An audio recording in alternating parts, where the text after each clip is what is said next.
হজ ব্যবস্থাপনায় ব্যাংক আর্থিক প্রতিষ্ঠানের সহায়তা সম্পর্কে অবহিতকরণ।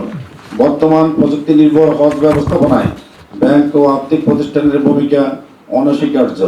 সৌদি আরবে হজযাত্রীদের যাবতীয় খরচাদি IBN অ্যাকাউন্টের মাধ্যমে সম্পন্ন হয়। মূলত হজ ব্যবস্থাপনায় একটি বহু অংশীজন সমন্বিত কর্মযোগ্য।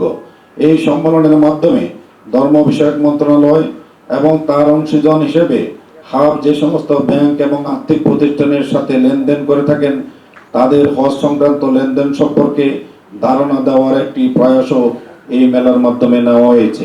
এছাড়াও হজ এবং উমরা যাত্রী বহনকারী প্রধান এয়ারলাইন্সগুলোর সাথে তাদের সেবা সম্পর্কে সরাসরি জানার সুযোগ রয়েছে।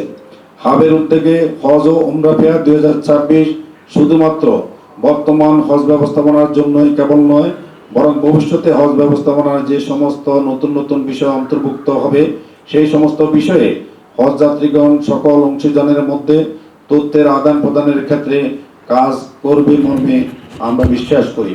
প্রিয় ভাই বোনেরা, আপনারা জানেন রাজকীয় সৌদি সরকারের পক্ষ থেকে 2027 সালের হজের রোডম্যাপ ও গাইডলাইন ঘোষণা করা হয়েছে। নতুন নিয়মে ক্যাটারিং সার্ভিস বাধ্যতামূলক, ডি ক্যাটাগরি সার্ভিস প্রত্যাহার সহ অনেক নতুন পদক্ষেপ নেওয়া হয়েছে, যা কার্যকর হলে বাংলাদেশি হজযাত্রীদের স্বাচ্ছন্দ্যে হজ পালন করা কঠিন ও কষ্টসাধ্য হবে।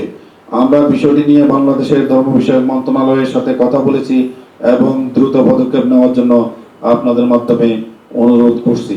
পরিশেষে আজকের এই ফেস ব্রিফিংয়ে কষ্ট করে আসার জন্য হাবের পক্ষ থেকে আমি আপনাদের সকলকে আন্তরিক ধন্যবাদ এবং কৃতজ্ঞতা জানাচ্ছি। আমরা সত্যিই অনুপ্রাণিত হয়েছি।